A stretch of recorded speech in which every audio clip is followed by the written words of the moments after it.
The James Show Podcast. All right, I like that breaking news that you just heard in the top of the hour newscast. They found the girl in the jet ski accident over Memorial Day weekend. The way I understand it, a woman on a jet ski hit an 18-year-old on a kayak, killed her, and then took off. And I'm super happy about this, not because of the death, obviously not, but the fact that we caught the suspect so quickly. And one of the optimistic things that you can take away from this is that people just aren't getting away with stuff these days like they did when you and I were kids. Because there was not only everyone had a camera in their pocket, and it's not just having a camera in your pocket. It's a camera that you don't have to take the film to Walgreens or Walmart or, I don't know, Skaggs or whatever you used to go to get it developed. It's instant. And not only do you have the picture, you can share it with anybody. You don't have to go make copies. You don't have to go to get it developed and then go to Kinko's and have them make like 100 copies or 1,000 copies and pass it around. You can just, boom, put it on social media, and other people virally, organically, could take that picture, share it out. Who is this woman? Can you find this woman? See this woman in the black top? She's suspected she's a person of interest in an accident on Memorial Day weekend that resulted in the death of, one of our neighbors. And here it is, just Tuesday, and we got her. Now, I don't want to get anything political about this, like was she illegal or whatever. Who cares? Someone died, and what appears to be a terrible accident. And 20, 30 years ago, very well may have gotten away with it. Do you remember how often that happened when we were kids? Something heinous would happen and we would never find the guy? Yeah, because why? Because not everyone was walking around with the ability to take decent pictures. The pictures that come off your phone, pretty much better than anything you shot with a camera back in the 1980s or even the 1990s. And then the ability to share it out. Because I actually didn't see the news story about the girl getting killed on Memorial Day weekend here locally. I saw the picture of people passing around, the picture of the lady of interest. And they were already passing around, hey, were you around Grapevine Lake on Sunday? Do you know who this is? Do you work with her? Are you related to her? And man, it's just amazing how fast we can all be a part of this information dissemination that in this case worked on the side of justice. We love to gripe about how everyone's addicted to your phones, or everyone's driving around looking at their phone. It's so dangerous. Life was so much better before cell phones. No, it wasn't. No, this is better. For every kid that gets stuck in some sort of TikTok hole for a couple hours instead of doing their homework, you have justice being done. And look at all the justice that happens from people recording either a crime in progress or maybe even a misbehaving cop. Dare I say the George Floyd riots wouldn't have been possible without everyone having not just a camera, a video camera in your pocket at all times, but also the ability to disseminate it and the ability for the rest of us to sort of weed through all the other thousands of people who are trying to put a message on our phone and decide what's important organically. No one had to tell the populace of North Texas that this was an important story. And you know what? Skip the Diddy trial info and skip this other entertainment stuff and skip some of these other, a new restaurant's opening. This is the important stuff. Grab it, amplify it, and let's bring justice for the 18-year-old kayaker that was killed on Grapevine Lake on Sunday. And it happened. So give yourself a round of applause. People are generally good and will do the right thing. And I suspect a lot of this was amplified by strangers who didn't know either one of the parties. They just recognized that there's an injustice that happened, and we would all like to be a tool to maybe make justice happen.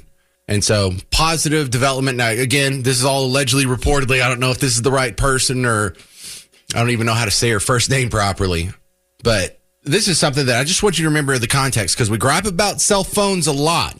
But cell phones here have given us an avenue of justice where when we were kids, people got away with stuff all the time. So we have the police doing their job. You did your job. And look, nothing's going to bring back the 18-year-old we lost on Grapevine Lake. But at least the person didn't get away with it and could be held to account. So give yourself a round of applause. Also, the next James Show listener meet and greet is tonight. Yeah. We're going out to Keller after the show. Manny G's on Keller Parkway. I'm going to go out there probably from 7 to around 9-ish or so, but there's not a time limit on it or anything. Come out, meet me. More importantly, meet other James Show listeners, other WBAP listeners. Look, I have some friends that have kind of fallen by the wayside over the years. You get wrapped up in your whole family and your career and then maybe even grandkids and extended family. And you kind of lose that social network. Well, let's build that sucker back up with some like-minded people. You both like the same radio stations. You're probably going to get along great. And a few people over in Tarrant County and Denton County. I'm coming like right to the edge between you two guys. So I want to see some of y'all out there. And let's go have some fun tonight. Manny G's in Keller, 7 to 9, the next James Show listener meetup. Coming up next, we have another congressman that went down to El Salvador to try and meet with Abrego Garcia. They're just falling all over themselves to go advocate for a guy who I think we all pretty much agree that this guy was not a good dude. He was probably part of MS-13. He was probably human trafficking. He's probably a wife beater, but they can't stop themselves. Do they think this helps them in the court of public opinion? Do they really think this is the way forward? They can't stop defending a foreign gangbanger. And this is another guy. Has he ever done this for an American citizen? Has he gone and visited anyone in his district that's in prison that's actually a citizen? Wild stuff. Details coming up next. You'll hear from him in El Salvador yesterday. He even went on a Memorial Day weekend. I just can't believe the headline sometimes. I saw this headline and I thought, what? Why is there a story from 2 weeks ago still showing up in my feed? No, this just happened over the weekend, the long weekend. A Maryland congressman went to El Salvador to try and meet with suspected MS-13 gang member Kilmar Abrego Garcia. Okay. This time it was Representative Glenn Ivey. He says he's the congressman that is Kilmar Abrego is one of his constituents. Well, technically not if he's illegal. He's not one of your constituents, and he's definitely not now. Does your district cover a jail in El Salvador? But I just want you to hear from him himself, and I'm just marveling at these people falling all over themselves to go defend and free and return to America a guy who's not supposed to be here, a guy who has no legal right to be here, a guy who has a pile of evidence that shows he's quite likely a MS-13 gang member, a domestic abuser, and a human trafficker. But yeah, go ahead. You be you, Rep. Glenn Ivey. This is him in El Salvador. I'm the congressman that represents Kilmar. I came all the way down from the United States after we'd contacted their ambassador, after we'd made formal requests to our ambassador to the El Salvadoran government. And we came here to visit him today. And now they're telling us we got to go all the way back to El Salvador, to San Salvador to get a permit. That's ridiculous. We ought to have a chance to come in and visit. They knew we were coming. They knew why we were coming. And they know we have the right to do this. So they need to just cut the crap. Let us get in there and have a chance to see him and talk with him. We got his lawyer here. We got somebody from the unions here to talk with him.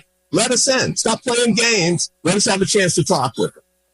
And now they say the underpinning on their defense of Abrego Garcia is their just abiding concern for constitutional due process, which we all find that to be complete BS. Glenn Ivey, were you concerned with the due process of all the January 6ers? Some of whom were held a long time without a hearing, more than the 48 hours. Some of whom were put in solitary, cruel, and unusual. Have you ever been concerned about the due process of anyone else in your district, so much so that you went and tried and visit them in prison? Have you ever done that in an American prison for an American citizen? No, you're not really concerned with due process. This is actually working, though. This is a PR move. Now you get to be on MSNBC. You get to be on CNN. You get to be portrayed as a sympathetic figure. Look, another guy trying to do the right thing. And he didn't even use he swears he didn't use taxpayer money for the trip. He's paying for this himself. He himself is covering the cost. That's how much he cares, y'all. But if you only care about this guy and there's no other evidence of you caring about due process, this isn't normal. This isn't part of a larger pattern of you just being concerned about due process. This is you taking advantage of a good PR situation because the compliant media will just repeat your narrative, whatever you tell them. No, I'm just concerned about due process. Really? Were you concerned about due process during COVID when you weren't allowed to go to your grandmother's funeral or even attend church Did you get a hearing when your constitutional rights were being abridged during COVID? I didn't get one. Oh, that's so weird. But none of these people were concerned about due process then? That's crazy town. You got to be kidding me. That makes no sense. The caring about due process is one of the weakest, flimsiest veils they could put in front of their cancer-ridden face. Not that he has cancer. I'm just saying they're hiding something ugly with this just thin lie. But go ahead. Go to El Salvador. He claims that he already had it set up between the American embassy and Salvadoran officials. He said he thought he had a scheduled meeting there, but when he got there, the people at the prison said you have to go to San Salvador, which is the capital, only about 90 minutes away, and get some sort of paperwork or form or some sort of, hoop to jump through, and then they'll let him meet up. And apparently that's way too much. He's willing to go all the way to El Salvador, but not all the way 90 minutes to the office or whatever to get the paperwork correct. He just came home. He's already home, by the way. That video is from yesterday in El Salvador, and he's already back. So, yeah, he cares so much that when there was the first hurdle that would have taken, an hour and a half drive, he gave up. So do you really care or not? This is such a double standard within the same story. But now, he didn't go there really to meet with Abrego Garcia or even to get him out. He just wanted the press. He got the press, declared it a win, and went home. I mean, how just nakedly political could this be? You're not concerned about the guy's human rights. You're not down there fighting and concerned about due process. If you are correct and his due process rights were violated, why'd you just give up on him? Because you didn't want to take a 90-minute drive. Why did you just quit so soon? If you are such a due process warrior, you mean a 3-hour round trip is more than you're willing to put up with? That makes no sense whatsoever. None. But here they are. They're going to do it. How many guys are going to visit this dude? How many congressmen? How many senators?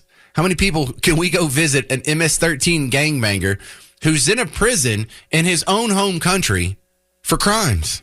I mean, we've got these people visiting non-Americans in a foreign prison who have committed domestic violence, or there's evidence of domestic violence, MS-13 gangbanger, and human trafficking. And the human trafficking is not even that theoretical. I was playing you the body cam footage of when he got pulled over in Tennessee, driving people from Maryland to somewhere in Missouri. I think he said St. Louis, wasn't that his bit? So, yeah, I can't wait for more of y'all to go visit him. Make this your cause célèbre. You think this helps you? You think this endears you to the American people? How many of you have had a relative or a close friend or a spouse or whatever in prison? Any congressmen go break their backs trying to visit them? It's the damnedest thing. I don't know why they think this helps their cause. Yeah, it gets you good press. Yes, it gets you on CNN and MSNBC. But overall, this has to hurt more than it helps. Do you agree? Do you think these people are helping their cause by falling all over themselves to go visit a gangbanger in El Salvador, a non-American, a foreign citizen gangbanger in another country? It's the damnedest thing. I couldn't have imagined this 5 years ago. Well, maybe 10 years ago. I could not have imagined this at all. And then also coming up, do you think Jasmine Crockett is the front runner? I said it months ago. I've had several guests say it. And now David Hogg, one of the DNC vice chairs, says that he thinks she's the leader that the Democrats need. And you know what? I don't think he's wrong. Not only do I think she's their front runner, I think she's their most likely candidate in 2028. And I'm not trying to scare you here, but coming up next, I'm going to make the case that I think if we slip up and we don't watch it, she could actually be your next president.